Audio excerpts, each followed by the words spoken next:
आज मैं घर पर बिल्कुल अकेली थी क्योंकि सब लोग शादी में चले गए थे कि तभी मुझे भूख लग गई। पहले तो सोचे कि मैं अपने लिए कुछ भी नहीं बनाऊंगी, फिर देखा कि यहाँ तो फ्रिज में भी कुछ नहीं था। हल्की फुल्की एक दो सब्जियाँ ही रखी थी, कुछ खास सब्जियाँ नहीं थी। सब्जियों में भी एक दो चीज़ें ही थी कि फिर मैंने सोचा कि इन सब्जियों से मैं क्या बना सकती हूँ, कि तभी मुझे याद आया कि इन सारी सब्जियों में और तो कुछ नहीं बन सकता, लेकिन हाँ, मेरी फेवरेट तड़का हांडी की रेसिपी जो है वो ज़रूर बन सकती है। तड़का हांडी वाली ये रेसिपी जो है वो मुझे बहुत ही ज़्यादा पसंद होती है। जब भी मुझे मौका मिलता है मैं ये रेसिपी अपने घर पर ज़रूर ट्राई करती हूँ। तो क्या आप भी इसी तरीके से अपने घर पर खाना बनाते हैं, या फिर जब कोई नहीं होता तो आप भी स्किप कर जाते हैं? कई बार ऐसा होता है कि यार नहीं, चलो नहीं बनाएंगे, आज क्या हो गया, कुछ और खा लेते हैं, कुछ चुटर पुटर खा लेते हैं, लेकिन जब भूख बहुत ज़्यादा लग जाती है तो फिर बनाना ही पड़ता है। मेरे साथ में भी कुछ ऐसा ही हुआ। तो यहाँ पर मेरे पास में गाजर रखी थी। गाजर भी ज़्यादा नहीं थी, आधी ही गाजर थी, लेकिन इस गाजर से मेरा काम आसानी से चल गया। और साथ ही साथ मेरे पास में शिमला मिर्च भी थी, तो मैंने फटाफट से शिमला मिर्च को भी कट करना शुरू कर दिया। दरअसल यहाँ पर मैं वेजिज़ वाली हांडी बना रही हूँ जो बिल्कुल नए स्टाइल से होती है। मेरी दादी अक्सर अपने पुराने टाइम में बनाती थी और हमें खिलाती थी, तो बहुत ही ज़्यादा टेस्टी लगती थी। तो यहाँ पर मैंने एक आलू को भी ले लिया है और उसका छिलका भी निकालना शुरू कर दिया। अगर आप भी ये रेसिपी बनाना चाहते हो और आपके घर में आलू नहीं है तो आप आलू स्किप भी कर सकते हैं, लेकिन यहाँ पर इस वाली जो रेसिपी में है ना, मुझे आलू बहुत ही ज़्यादा टेस्टी लगते हैं। तो आलू का अगर आप चाहे तो अच्छे से इस्तेमाल कर सकते हैं, अगर घर पे नहीं है तो वो एक अलग बात है।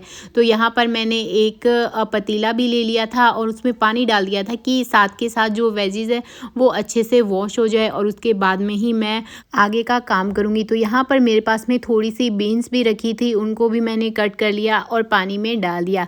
मैंने गाजर को पहले ही पानी में डाल दिया, फिर सोचे कि चलो इसके अंदर कॉर्न्स भी डाल दिए जाए। गाजर को मैंने अभी कट नहीं करा है क्योंकि मैंने सोचा कि चलो थोड़ी और अच्छे से वॉश हो जाएगी। तो यहाँ पर फिर मैंने गाजर को निकाला और गाजर को मैंने कुछ इस तरीके से 3-4 हिस्सों में लंबा लंबा कट कर लिया, और उसी के साथ में मैंने छोटा छोटा कट करना भी शुरू कर दिया। एक तरफ तो पता है मैं बहुत ज़्यादा परेशान हो रही थी कि यार सब लोग है ना शादी का खाना खाएंगे, शादी का खाना खाएंगे। फिर सोचे कि चलो मैं बच गई क्योंकि उसमें बहुत ज़्यादा मीठा होता है। तो फिर मैंने सोचे कि चलो मीठा खाने से बच जाऊंगी और ऑयली खाना खाने से भी बच जाऊंगी, और यहाँ पर मैं कुछ हेल्दी सा अपने लिए बना ही लूँगी। तो यहाँ पर मैंने प्याज कट करना भी शुरू कर दिया है। तो क्या आप भी कुछ इसी तरीके से सोचते हैं? क्या आपको भी यार शादी का खाना अच्छा लगता है? क्योंकि शादी का खाना तो बहुत ही ज़्यादा टेस्टी होता है, मुझे तो खास करके बहुत ही ज़्यादा अच्छा लगता है।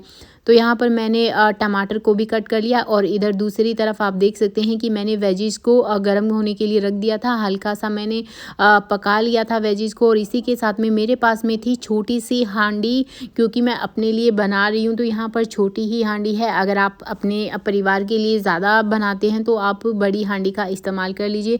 तो इसी के साथ में मैंने ऑयल भी डाल दिया था, और अब सोचे कि 2-3 लौंग भी इसमें डाल दूँ, और साथ ही साथ मेरे पास में राई भी थी। और अब मैं इसके अंदर डाल रही हूँ जीरा, और इसी के साथ में कड़ी पत्ता जो है वो इस रेसिपी में बहुत ही ज़्यादा टेस्टी लगते हैं, तो मैंने यहाँ पर कड़ी पत्ता भी डाल दिया है। तो इसी के साथ में अब सोचे कि चलो प्याज का भी तड़का लगा लिया जाए, और साथ ही साथ प्याज जो है वो हमारे अच्छे से भून भी जाएंगे। तो कुछ इस तरीके से मैंने डाल दिया। फिर सोचे कि अरे कड़छी से घुमाना शुरू कर दिया, लेकिन ये कड़छी थोड़ी सी ज़्यादा बड़ी हो गई थी। फिर मैंने सोचा कि चलो कोई बात नहीं, अभी पहले आलू डाल दिया जाए, उसके बाद में कड़छी का इस्तेमाल करेंगे।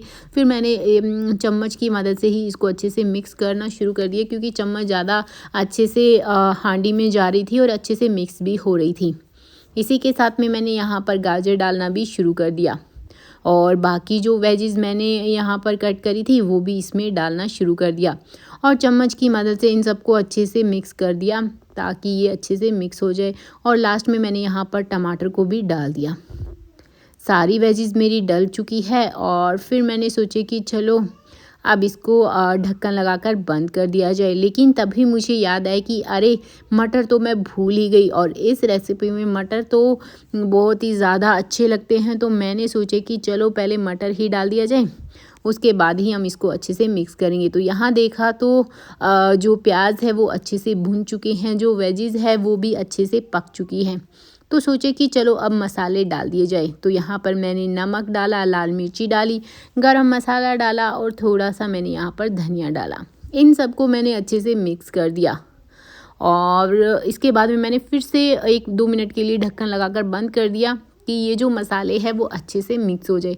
और आप देख सकते हैं कि कितने अच्छे से मिक्स हुए। पता है क्या, इसकी खुशबू भी बहुत अच्छे से आती है, पूरे घर में फैल गई थी। तो यहाँ पर मैं 1 कटोरी चावल डाल रही हूँ। 10 मिनट के लिए मैंने चावल को पहले ही भिगोकर रख दिया था और अब मैं इन सबको अच्छे से मिक्स कर लूँगी। अब आप सोच रहे होंगे कि रेसिपी बन गई है, तो आपको मैं बता दूँ कि अभी रेसिपी में थोड़ा सा सामान और डालना बाकी है। यहाँ पर आप एक छोटी कटोरी ले लीजिए और उसमें डाल दीजिए देसी घी और साथ ही साथ 4-5 डाल दीजिए काजू और 4-5 डाल दीजिए बादाम। इन सबको आप अच्छे से मिक्स कर लीजिए और इसके बाद में आप इसको ढक्कन लगाकर बंद कर दीजिए। पता है क्या, अगर आपके पास में छोटी वाली जो कटोरी होती है जो इस हांडी में आसानी से चली जाए तो वो ज़रूर डालिए, उससे पता है क्या ज़्यादा टेस्टी बनते हैं। मेरे पास में बस यही हांडी थी तो मैंने इसी का इस्तेमाल किया।